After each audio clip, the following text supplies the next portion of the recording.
This is 3 News Now, your daily update on everything Northeast Ohio with Stephanie Haney.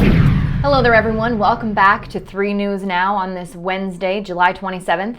I'm Stephanie Haney here with your top stories from WKYC.com and our WKYC app. Thank you for being here for the stories that matter most to you here in Northeast Ohio. These are the stories that you are clicking on, reading, and sharing from our website and from our app. And we start with an update on the health of President Joe Biden. He addressed the nation today publicly for the first time since testing positive for COVID-19.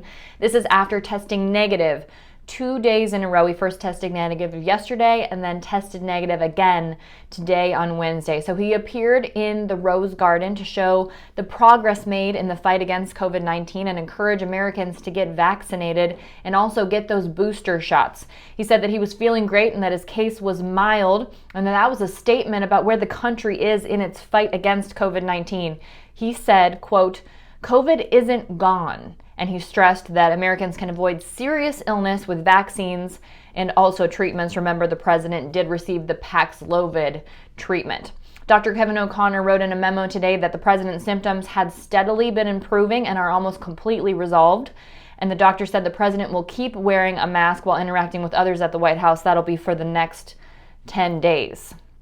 Now, we do have a story to share from WKYC.com about an Avon man who is dealing with long-haul COVID and his message about looking forward to the future and keeping going. His name is Ken DeLuca. He spent 44 days on a ventilator and 90 days in the hospital for a COVID infection. This was in December of 2020, and he is still recovering.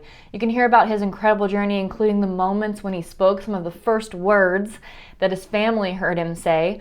I will give you a little bit of a spoiler here. It did involve whiskey. Here's advice from him, and I do encourage you to read the full story on the website. You control your attitude and you control which way you want to go. You decide if you want to look ahead or just complain about the past.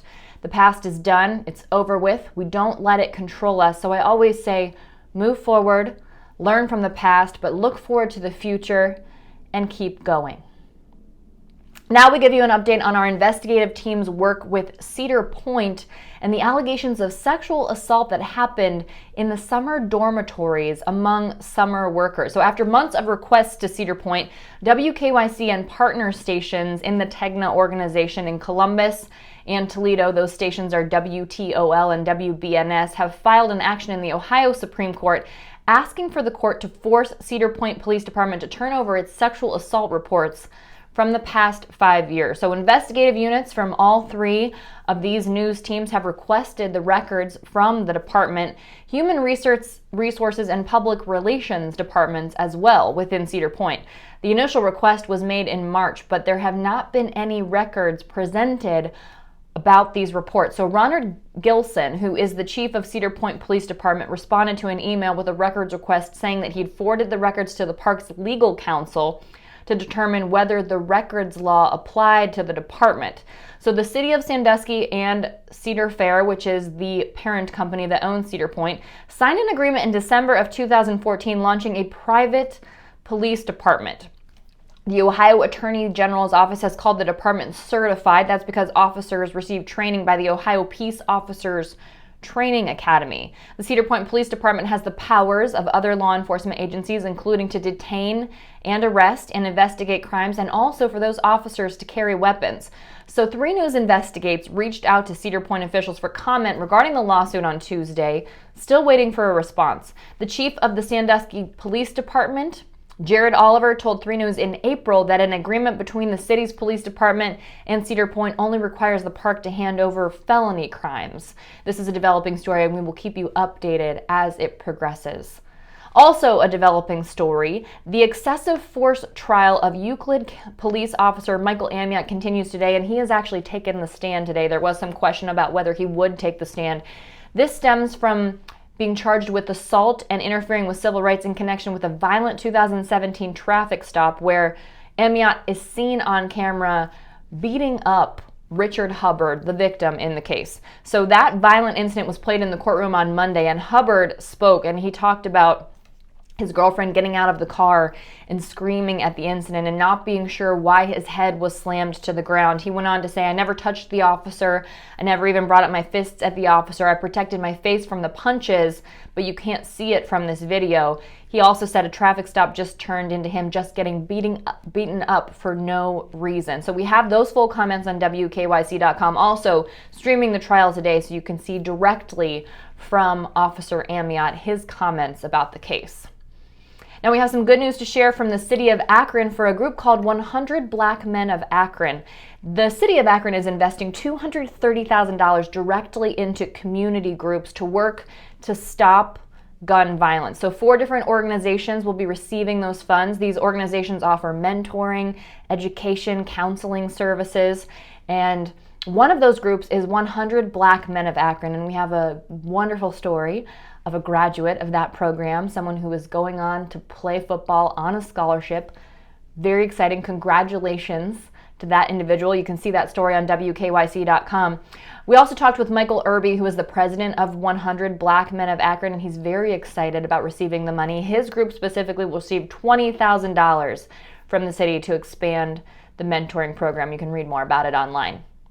Now, speaking of football, the Cleveland Browns have started training camp, and as of today, Deshaun Watson will be taking reps in his first appearance at training camp for the Browns, but not quite sure exactly how many because still awaiting the decision from the disciplinary hearing stemming from several allegations of sexual misconduct. So awaiting that initial decision from former federal judge Sue Robinson, who's the presiding officer in the case.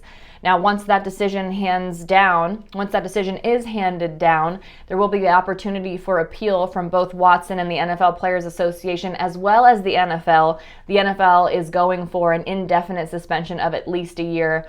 Watson's camp obviously would be most happy with the finding of no violation. A finding of no violation, by the way, means no appeal is possible because there's no violation to be appealed. However, many experts agree, very unlikely that is the scenario, that there will be a finding of no violation. So we wait for that, and between now and then, we'll be watching training camp to see how the starting time, how the first team playing opportunities are split between Deshaun Watson and Jacoby Brissett. Now, let's get to what is the topic of the internet today, the Mega Millions lottery. No one won that $830 million jackpot last night. There were a couple Ohio winners, though, who won millions of dollars. There was a $3 million winning ticket that was sold in St. Clairsville. That's near Wheeling, West Virginia. And there was a $1 million winning ticket that was sold in Berea at Hirsch's Marathon gas station. So that person didn't pay for the Megaplier. So that's why that is just the $1 million prize there out of Berea.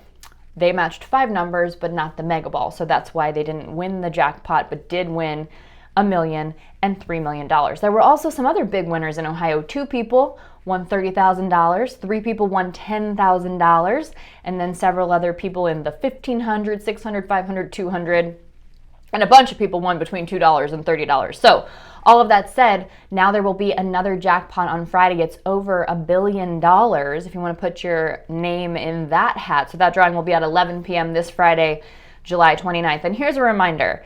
If you do win the lottery, I've got some good advice on what you should do. It's in a Legally Speaking segment. You can find that. I just tweeted it out, _Stephanie Haney. You can find it on WKYC.com. I think the most surprising thing that I learned when researching what you should do if you win the lottery is that being able to claim a lottery prize anonymously is the exception and not the rule. Not every state allows you to do that. So I sort of walk you through how those rules work and how you know which rules apply to you. Maybe if you buy a ticket in California but you live in Ohio, what are the rules on whether you're allowed to claim that prize, hopefully that big prize that you win, anonymously. And that is the best case scenario if you are able to do it. So you can check that out. Again, I tweeted it out, _Stephanie Haney, and also on WKYC.com. Okay, that is it for your 3 News Now update today on this Wednesday, July 27th. Lots going on. Thank you for being here for the top stories from WKYC.com and our WKYC app. If you're watching this on YouTube, know that you can also watch it on a television set, even if you don't have access to regular television, because we now have the WKYC Plus app. You can download that on your Fire TV or on your Roku app. I highly recommend it. It's a great way to get your local news without having to have access to traditional television. Also, you can watch this on Instagram. It's WKYC3 on Instagram, also on the Facebook page, WKYC Channel 3 on Facebook, and of course, our YouTube page, and also available on all podcast platforms. So if you would prefer to listen rather than watch, that's an option for you. Okay, I will be back here tomorrow in all of those places with more 3 News Now. Thanks for listening to 3 News Now with Stephanie Haney from WKYC Studios. Subscribe now so you never miss an update, and find more on everything you heard here on WKYC.com and in the WKYC app.